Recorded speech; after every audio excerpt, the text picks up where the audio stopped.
بنورنا الدنيا وننشر في الفضاء أملا ونعلي عزم همتنا فمن طلب العلا وصل. بسم الله الرحمن الرحيم. الحمد لله رب العالمين والعاقبة للمتقين والصلاة والسلام على سيد الأنبياء والمرسلين سيدنا وحبيبنا وحبيب رب العالمين محمد وعلى آله وأصحابه ومن هدى بهديه إلى يوم الدين. والتنصیص، اور تنصیص بھی ہے کہا اس میں. کہا تنصیص کیسے ہے؟ اعلیٰ اس طور پر ان طریق المسلمین هو المشہود علیہ بالاستقامت علی آکد وجہ وابلغہ. کہ سوال پیدا ہوتا ہے کہ تنصیص کا کیا مطلب ہوتا ہے؟ کہا وضاحت کے ساتھ نص سے واضح کو لا کر بات کو مکمل طور پر اس طور پر واضح کیا گیا کہ اس میں ذرہ برابر بھی دور دور تک ابہام کی کوئی گنجائش نہ ہو. کہ اگر آپ اللہ کو راضی کرنا چاہتے ہیں اور جنت تک پہنچنا چاہتے ہیں، جہنم سے بچنا چاہتے ہیں، تو آپ کے لیے ضروری ہے کہ صراط الذین انعمت علیہم کو اختیار کرے، جن پر مسلمان رسول اللہ صلی اللہ علیہ وسلم کے دور مسعود سے لے کر اہل علم جن کو اہل السنت والجماعہ کہتے ہیں، ان کے طریق کے اوپر المشہود لہو جو ہے، جس کے صحیح ہونے کی گواہی تاریخ میں ہمیشہ دی جاتی رہی، اس راستے پر آپ رہے اور اس سے ذرا برابر بھی انحراف لازم نہ آئے. کہا اس کو واضح کرنے کے لیے بطور تنصیص کے اس کو کیسا لایا گیا ہے؟ مکرر لایا گیا. وَتَنصِيصُ عَلَىٰ أَنَّ طَرِيقَ الْمُسْلِمِينَ هُوَ الْمَشْهُودُ عَلَيْهِ. اور اس بات پر نص کہ مسلمانوں کا راستہ وہی مشہود علیہ، یعنی جس پر گواہی دی گئی استقامت کی، عَلَىٰ آکَدِ وَجْهٍ، پوری تاکید کے ساتھ، وَأَبْلَغِهِ، اور انتہائی بلیغ اسلوب میں، لِأَنَّهُ جُعِلَ كَالتَّفْسِيرِ، اس لیے کہ یہ دوسرے صراط الذین انعمت علیہم کو پہلے کے لیے تفسیر اور بیان کے بمنزلہ قرار دیا گیا.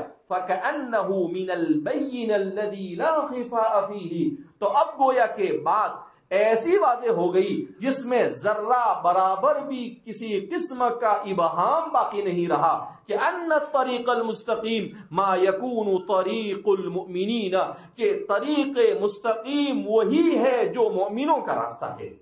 طریق مستقیم وہی ہے جو مومنوں کا راستہ ہے. لہذا کوئی بھی اٹھا پٹک اس کو اپنے راستے کو صراط مستقیم کہنے کی گنجائش رکھ سکتا نہیں ہے. تو فرمایا کہ یہ اسی وقت حاصل ہوا جب صراط الذین انعمت علیہم کو لایا گیا. اگر صراط الذین انعمت علیہم کو نہ لایا جاتا تو اتنا زبردست اہتمام نہ باقی رہتا اور مسلمانوں کے درمیان حق کی مکمل وضاحت یہ واضح نہ ہوتی. اس وجہ سے کہا کہ اس کو لایا گیا. وقیل الذین انعمت علیہم الانبیاء. اب الذین انعمت علیہم سے کون مراد ہے؟ تو فرما رہے ایک قول یہ ہے کہ اس سے مراد انبیاء ہے. وقیل النبی صلی اللہ علیہ وسلم، اور ایک قول یہ ہے کہ صرف آپ صلی اللہ علیہ وسلم ہے. وقیل اصحاب موسیٰ وعیسیٰ علیہم الصلاۃ والسلام قبل التحریف والنسخ، اور ایک قول یہ ہے کہ حضرت موسیٰ اور حضرت عیسیٰ علیہ السلام کے اصحاب تحریف اور اس کے منسوخ ہونے سے پہلے. اب سوال پیدا ہوتا تھا کہ الذین انعمت علیہم سے کیا مراد ہے؟ تو مصنف نے مختلف اقوال کو ذکر کیا، لیکن سیدھی بات یہ ہے کہ قرآن نے 5ویں پارے میں اس کے سلسلے میں بیان کیا الذین انعمت علیہم من النبیین والصدیقین والشہداء والصالحین وحسن اولئک رفیقا. ان 4 کو بیان کیا قرآن نے، النبیین والصدیقین والشہداء والصالحین. انبیاء سے مراد تمام انبیاء، من آدم علیہ السلام الى نبینا محمد صلی اللہ علیہ وسلم. اس کے بعد الصدیقین سے مراد حضرت ابوبکر صدیق کی طرف اشارہ ہے. اس کے بعد الشہداء تو حضرت عمر، حضرت عثمان اور حضرت علی تینوں ہی شہید ہیں، مفسرین فرماتے ہیں. تو ان کے راستے کی طرف کیا ہے اشارہ؟ گویا کہ انبیاء اور خلفاء راشدین کا راستہ، والصالحین، اور پھر اس کے بعد صالحین کا راستہ. تو ہمارے بعض مفسرین فرماتے ہیں اس سے ائمہ اربعہ اور ائمہ ہدی کا راستہ ہے. الصالحین کے اندر میں وہ آ گئے، سلف صالحین آ گئے. تو فرماتے ہیں کہ مصنف نے پھر بھی اس کے علاوہ دوسرے راستوں کے سلسلے میں جو باتیں ہیں اس کو بیان کی، قیل کہہ کر بیان کی، تو سمجھ جانے گا. وقیل الذین انعمت علیہم الانبیاء، کہ الذین انعمت علیہم سے ایک قول یہ ہے کہ انبیاء ہے، ایک قول یہ ہے کہ صرف رسول اللہ صلی اللہ علیہ وسلم اور آپ کے اصحاب ہے. کیوں؟ اس لیے کہ دیگر تمام انبیاء کی شریعت منسوخ ہو چکی ہے اور آپ صلی اللہ علیہ وسلم کی شریعت یہ ناسخ اور حی ہے، لہذا اس بنا پر وہی مراد ہے. اور صحابہ کے بارے میں چونکہ حضور نے خود فرمایا عضوا علیہا بالنواجذ، کہ میرے خلفاء اور میرے صحابہ جو بات بیان کرے اسے مضبوطی کے ساتھ تھام لو. تو فرما رہے ہیں کہ وہ مراد ہے. وقیل اصحاب موسیٰ و عیسیٰ، اور ایک قول یہ ہے کہ موسیٰ اور عیسیٰ علیہ السلام کے اصحاب ہیں، مگر قبل التحریف، اس کے محرف ہونے سے پہلے اور اس کے منسوخ ہونے سے پہلے، اس کے بعد نہیں. اب تو منسوخ ہو چکے ہیں وہ ادیان اور محرف بھی ہو چکے ہیں، لہذا اب وہ باقی رہے نہیں.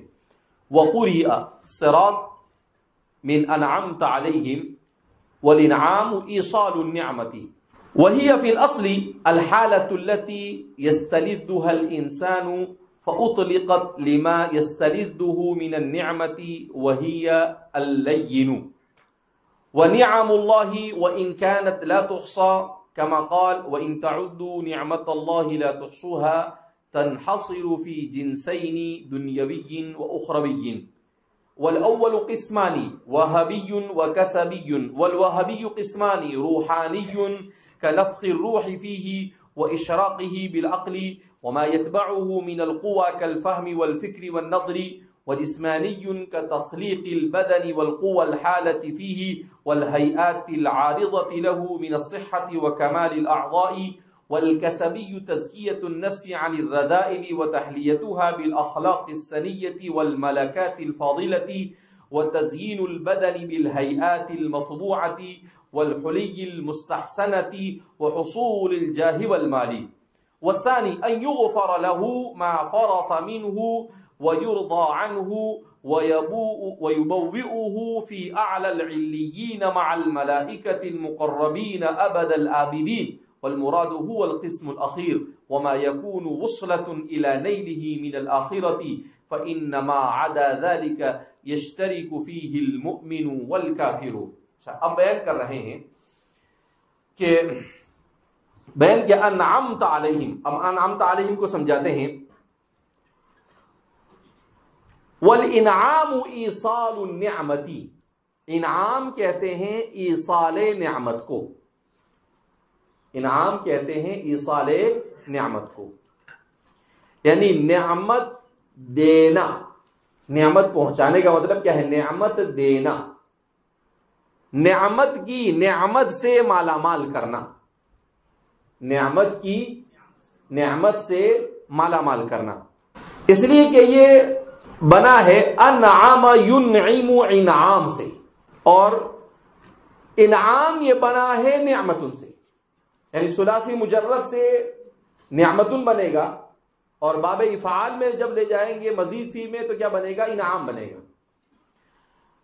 تو اب فرما رہے ہیں کہ ایصال النعمتی کہہ کر مصنف نے اس کے مزید فی والے معنی کو بیان کیا. البتہ نعمتن کس کو کہتے ہیں؟ تو فرماتے ہیں کہ وہ چیز جو انسان کو بلا استحقاق حاصل ہو، جس کے حصول میں اس کا کوئی استحقاق نہ ہو، یعنی اس کا حق نہیں تھا پھر بھی اسے دے دیا، تو اسے نعمتن کہا جاتا ہے. اب ظاہر سی بات ہے اللہ رب العزت نے ہمیں اتنی ساری نعمتیں دی، تو کیا ہم مستحق ہیں اس کے؟ ایک کے بھی مستحق نہیں، لیکن پھر بھی اللہ نے نعمتیں عطا فرمائی. تو اس لیے فرما رہے ہیں کہ نعمت جو ہے، کہ نعمت سے مراد، اب مصنف فرما رہے ہیں کہ اصل تو یہ کہ بلا استحقاق کسی چیز کا ملنا، پھر اس کو جب باب افعال میں لے گئے تو اس کا مطلب ہے کسی کو بلا استحقاق کوئی نعمت دینا.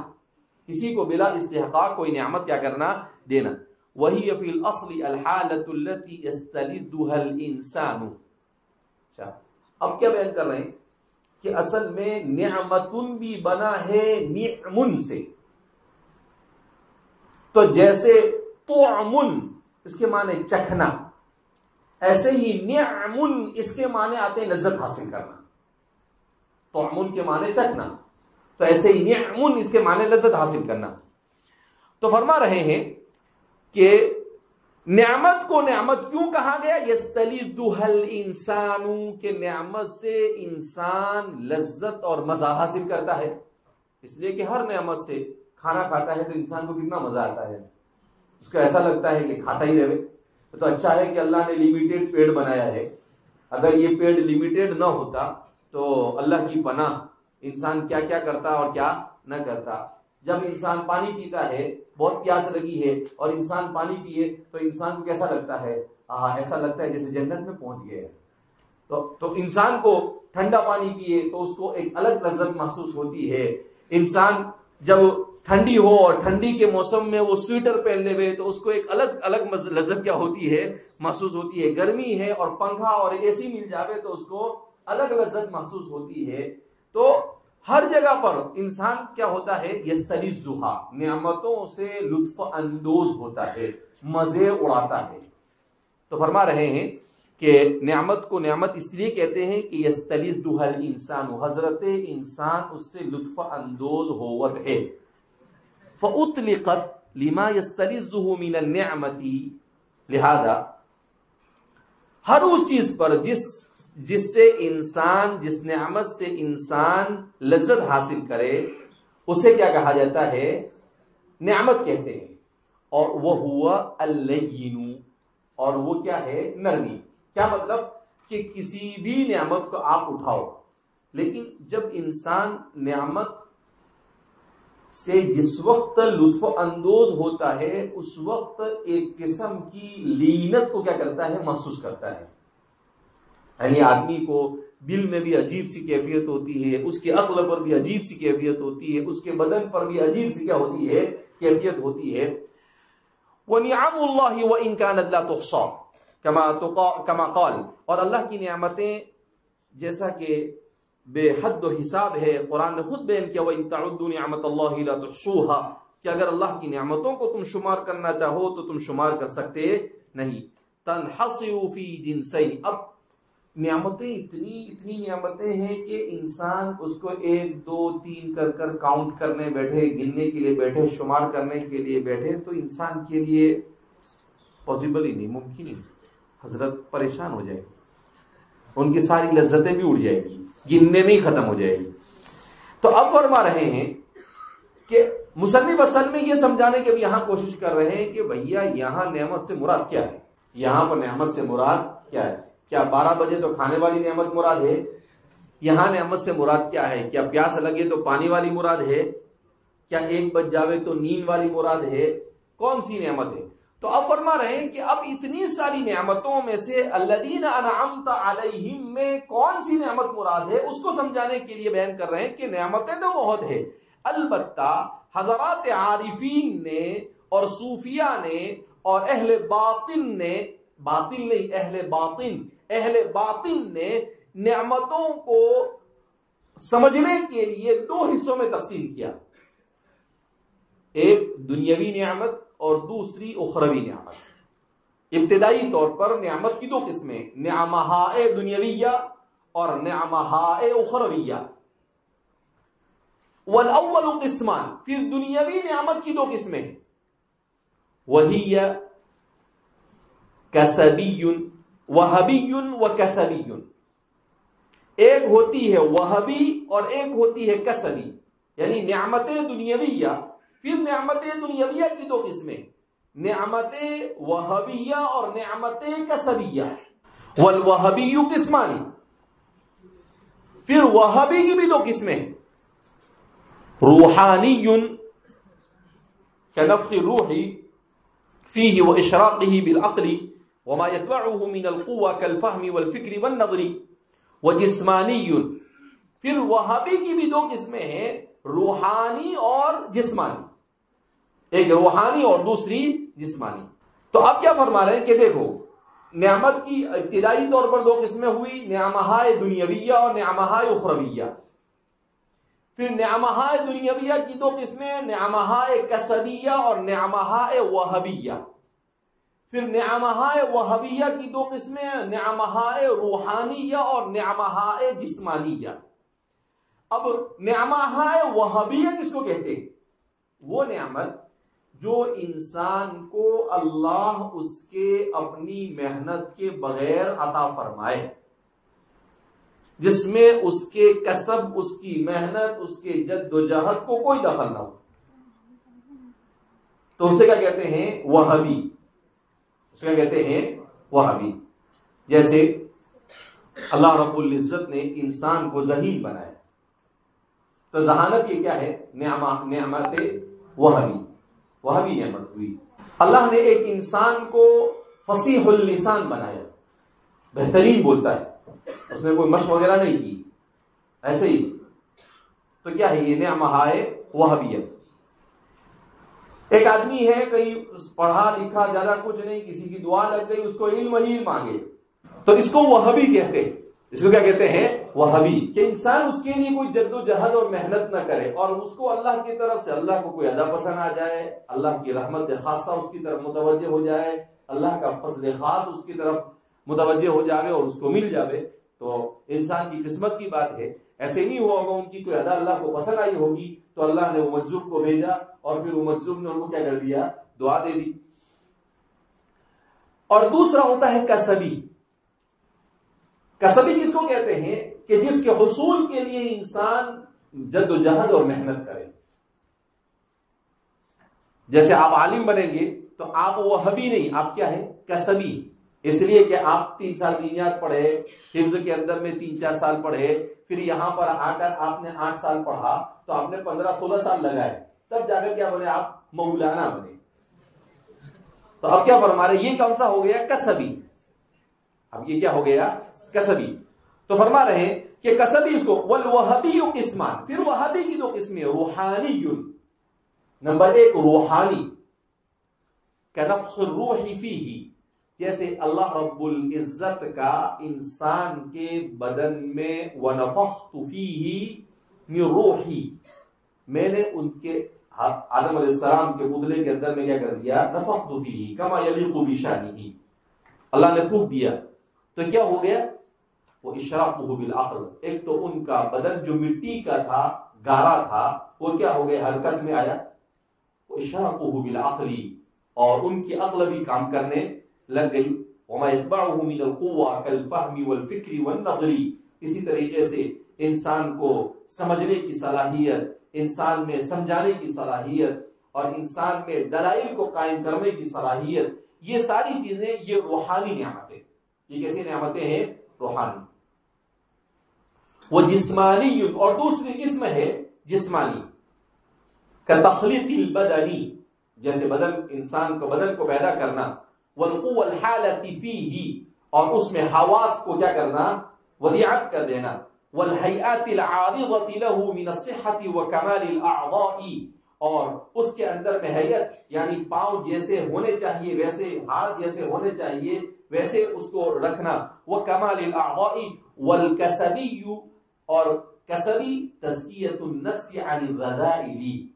اور کسبی نعمت تو فرما رہے ہیں کہ تزکیۃ النفس عن الرذائل، کہ آدمی کا اپنے نفس کو بری عادتوں اور برے اخلاق سے بچانا.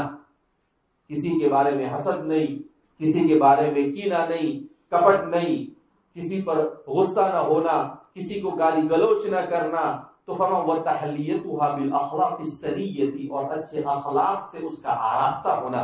وَالْمَلَكَاتِ الْفَاضِلَةِ، وہی اسی کا مترادف ہے، اور اچھے ملکات کا حامل ہونا.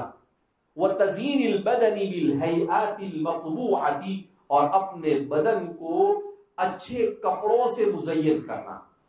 وَالْحُلِيِّ الْمُسْتَحْسَنَةِ، اور عورت وغیرہ ہے تو اس کو اچھے زیورات وغیرہ سے مزین کرنا. وحصول الجاہ والمال، اور جاہ اور مال کو حاصل کرنا. تو فرما رہے ہیں یہ سب کسبی نعمتیں، یہ سب کیسی نعمتیں ہیں؟ کسبی۔ دوسرا فرمان والثانی ان یغفر له ما فرط منه،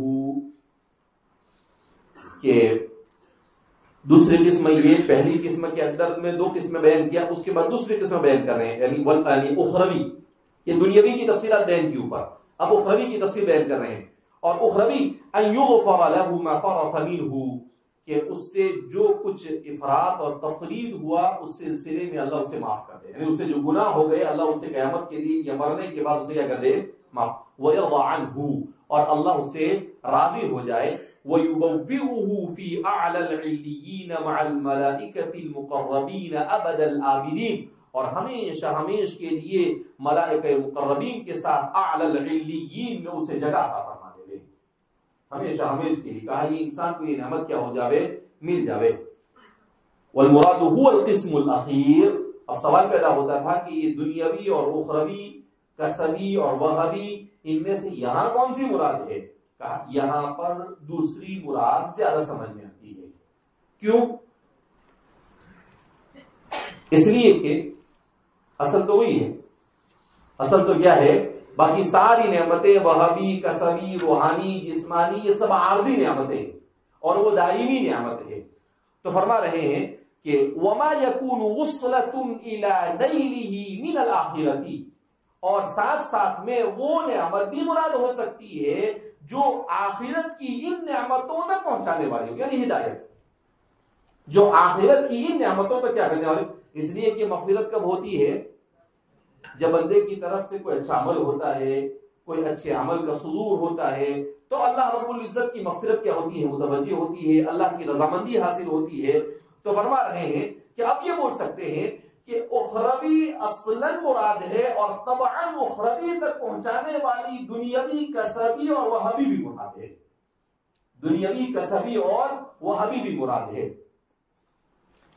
فإنما عدا ذلك يشترك فيه المؤمن والكافر، اس لیے کہ اس کے علاوہ جو نعمتیں ہیں اس میں تو کافر اور مشرک سب برابر ہے، یعنی دنیا کی جو نعمتیں ہیں، جسم کا صحیح ہونا، اس کے ساتھ ساتھ میں کیا کہتے ہیں؟ عقل کا ہونا، فکر کا ہونا، یہ جو وہابی، یہ ساری نعمتوں تو مشترک ہے کافر و مشرک کے درمیان۔ لیکن یہاں جب وہ بندہ مانگ رہا ہے تو گویا کہ راجع یہ سمجھ میں آتا ہے کہ الذین انعمت علیہم من النعم الاخرویہ، اور اس کے تابع ہو کر اعمال صالحہ اور اخلاق فاضلہ اگر آ جاوے تو ایک الگ بات ہے، لیکن اصلاً اور اصالتاً تو کون سی مراد ہونی چاہیے؟ نعمہائے اخرویہ۔